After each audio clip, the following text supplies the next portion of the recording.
Hey folks, the Adam Henry here. Now, I, as probably many of you have had a lot of different jobs in my day. A lot of different jobs meet a lot of different people. Some of them are good people, some of them aren't.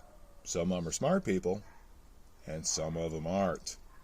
This is a tale about two of those aren'ts. So I worked for a sewer company, and we repaired existing in-use sewers for cities, and there wasn't a lot of companies that did this, so we would get sent all over the country to work for different cities, different counties. When that happened, we got sent out of state. The company would get us a hotel room. We'd sleep at the hotel room at night, go to the job site in the morning.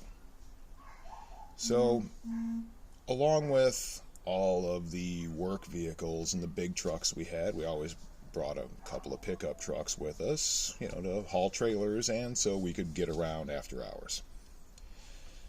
So, in the hotel room, we each had a roommate, and my roommate was a moron. So him and a buddy who also worked on the crew got in one of the pickup trucks and went out to, see the town. Well, apparently for these two morons, and to protect the identities of the stupid, we will just call them Moron 1 and Moron 2. Believe me, it's fitting. So these two morons jump in a company pickup truck and head out, and apparently for them, seeing the town was getting drunk and high, and then driving around the city in a pickup truck with a company logo all over the side. Well, while these two morons are out tearing up the town, it's late, I gotta work in the morning, I worked that day, I was asleep in bed. So, all of a sudden, the door to my hotel room bursts open, and there, standing there in the doorway, is Moron 1, my roommate. I sit up in bed, I'm looking at him, and he's like, "Dude, Moron 2 has 2 broken arms, and he's locked inside the city yard." So the city yard is where that city we were working for had all of their big equipment. Snow plows, street sweepers, backhoes, whatever they have, whatever equipment that city needed, they all locked it up on city property, surrounded it by a big old 8-foot chain link fence, called it city yard.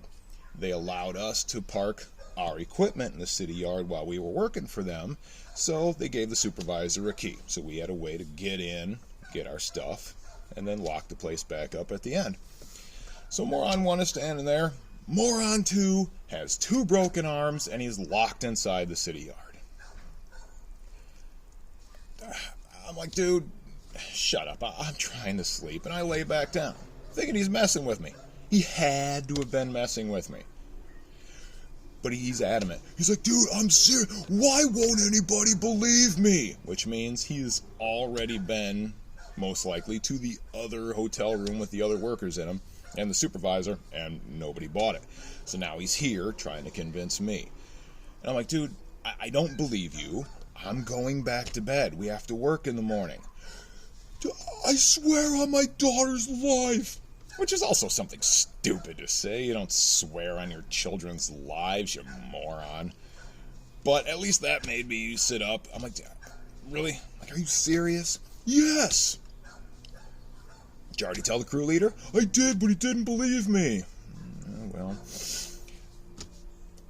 I'm like, "All right, fine." So I get up, I get dressed.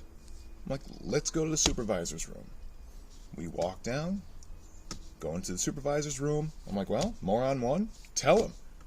So, "Moron 2 has 2 broken arms and he's locked inside the city yard." So we're all looking at it, and by this time, since he's already been to everybody else's room, and he's hooting and hollering, everybody is now in the supervisor's hotel room. And I'm like, "Dude, if you want any of us to believe this, how?" So, while they were out being morons, apparently Moron 2 whipped out his cell phone, but couldn't find it. He didn't have his cell phone on him. He was going to make a call, no cell phone. So now, plenty of you were like, "Oh my God, no cell phone, that's horrible." This is before smartphones. This is in the time of flip phones. No almighty Google, no GPS, none of that. You just flip the phone open, you make a call. If you want to text somebody, you had to hit the numbers multiple times to get to a letter. Yeah, flip phones. Well, he can't find his phone. So of course he's drunk and he's high, and he's like, I must have left it in the work truck today. Well, I have to have my phone. Let's go to the city yard. So they go to the city yard. It's locked. Duh. Now, Moron 2, he's a big boy. He's over 6 foot tall, probably 250. And it's not I go to the gym 250. It's hey, are there any more donuts left? 250. So, 8-foot chain link fence. Moron 2 is not scaling the fence. So, but he's bound and determined. He's going to get his phone. So they pull the pickup truck up to the entrance to the city yard. Now, the entrance to the city yard, because they got big trucks there, is 2 separate chain link gates that come together in the middle. They wrap a chain around it, padlock it. Okay? So this junction point here where they come together, it's not like there's a pole there cemented. It's kind of loose. Not a lot of support there. Not a great place to climb. So they pull the pickup truck to that gate. He gets up on top of the truck, climbs up on top of the hood or on top of the ceiling, puts his foot up on top of the fence, and decides to launch himself over the fence. He puts his foot on there and pushes off, and the fence goes whoop. So all of a sudden, instead of pushing off, his feet just go out from under him, and now all 250 is getting ready to belly flop on the pavement. So what does Moron 2 do? Put his arms down. Now again, these arms are not I can bench press my body weight arms. These arms are reaching for a cookie arms. That's what he's got. So he puts down cookie arms, hits the cement, snap, snap, breaks both of his wrists. And now, since none of them have a key, and Moron 1 can't get him out, he jumped back in the truck and came for help. That was us. So by this time, we believe him.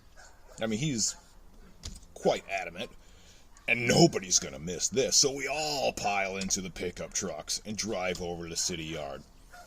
We pull up, it's like midnight. We pull up, lights go through the fence, and there he is. He's got his back to us. He's just drenched in sweat. He's just sitting there with his legs out in front of him, both of his arms laying in his lap, head down, just, I'm really dumb. So we pull up, and he looks over. Little faint glimmer of hope on his big dumb face. And we're all like, holy hell. He's locked inside the city yard with 2 broken arms. Now that's not funny. It's not funny. You shouldn't laugh at that. So once we all got control of ourselves, supervisor goes over there, opens up the gates, and we're going in to collect him. Supervisor's on the phone. He's calling the owner of the company. What does the owner of the company want to do? Now, I'm thinking we're just going to call an ambulance. They're going to come and pick up Moron 2 and take him off to the hospital. But the owner of the company says no. He doesn't want the city to know how stupid his employees are. Can't blame him for that one. Because we want to be able to finish this contract and get more contracts. Well, I mean, are they really going to give us more contracts when they find out that Moron 2 broke both of his wrists trying to break into the city yard to get his cell phone? I wouldn't. So, yeah, the owner of the company says, no ambulance. Because, again, he doesn't want the city finding out. He doesn't want there to be a record that he got picked up on city property. Because if Moron 2 decides to sue the city for his injuries, because We're in America. You can do that. He didn't want the city involved in any way. All right. So, also, it's like, and he tells the sis, and I'm just looking at the supervisor, and he's your boy. And it's like, oh, sorry about your luck, man. Have fun trying to find a hospital. And I'm getting ready to go back to the hotel room, and he's like, all right, Adam Henry, yeah, you got to take him to a hospital. I'm like, I'm not doing it. I mean, he's your boy. You're the supervisor. I'm not taking him.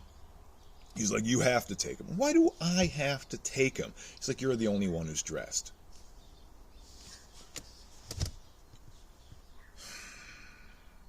I look around at all these other idiots. Since everybody was in bed, everybody is in various states of undress. Like it's like maybe one dude who even had a shirt on. Nobody had their wallets except me. I was the idiot who got fully dressed. I'm like, well, I'm not, like, I don't even know where a hospital is. Again, before maps and everything on smartphones, you had to have directions to someplace. I didn't have directions. Well, then all of a sudden, Moron 1 and Moron 2 were like, oh, we know where the hospital is. We saw it when we were driving around. Now, as previously stated, they're idiots. It's after midnight now, and I don't want to take an idiot's word on where the hospital is. But it looks like I have to. I'm like, you're sure you know where the hospital is? And Moron 2 is sitting there in the passenger seat, got both of his arms there, and just looking like hell.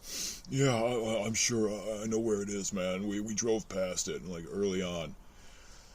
You're positive you know where the hospital is? Yeah, no, absolutely. It's only a couple of miles from here. I'll get us there real quick. And the supervisor's like, well, you're doing it, so bye. They all pile into the other truck, including Moron 1, who gets off scot-free out of this whole damn thing. And they all go back to the hotel room to go to sleep and laugh. I'm like, oh. So I start up the other pickup truck, and every bump, he's just, because his arms, you know. I probably avoided most of the bumps. Maybe. So, we get up to the main drag. I'm like, which way? Take a right. You're sure? Yeah, positive. Okay, so off we go. It's like, it's on this road. I think. You think? So we're driving. No hospital. Oh, it must just be farther down than I thought. No hospital. Over the next 45 minutes, I drove this idiot around. I'm stopping people at red lights. Dude, roll your window down. Where is the nearest hospital? What? Where is the nearest hospital? I don't know. How do you not know where the hospital is in your own frickin' town? Yeah.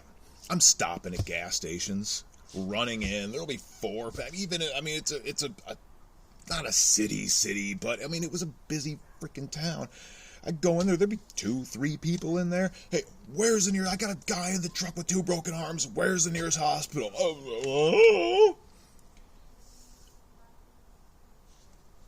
Again, like 45 minutes. Finally, I go into this one. There was 5 people in this gas station. Where's the nearest hospital? I got a guy in my truck who's got to go to... First 5 out of the people are like, I don't know. Then finally, I'm like, oh my God. I'm like yelling at people. How do you not know where a hospital is in your own freaking town? And finally, this one lady, finally someone with a brain, she's like, oh, gets out of her shock, and have some crazy bald dude run in and start yelling at you about a hospital. She's like, oh, it's right over there. And as soon as she says it, the other 4 people, oh yeah. So yeah, she gives me accurate directions. Go you, lady. You're awesome. I get him there, and I get him into the emergency, and I'm like, what do I do at this point? Do I leave? Do I stay? I'm like, I guess I'll hang around for a minute to see, I don't know, what the hell's going to happen. Again, I'm there for like another half hour, 45 minutes. I'd call the supervisor. He's like, yeah, man, just wait and see what's going on with him. So finally, I'm like nodding off in the emergency room chair, And here comes Moron 2 on a gurney, surrounded by doctors. And I'm like, what? Hey! I'm like, what the hell's going on? He's like, oh, they're taking me in for emergency surgery. Both my wrists are shattered. They got to put plates and screws and knives and forks in there. I don't know what the hell they're going to do. But he's like, yeah, emergency surgery because apparently his shattered bones could have punctured the arteries in his wrist. And I'm driving him around in a pickup truck for 45 minutes because the owner of the company didn't want to look stupid in front of the city. Whatever. Wasn't my risk.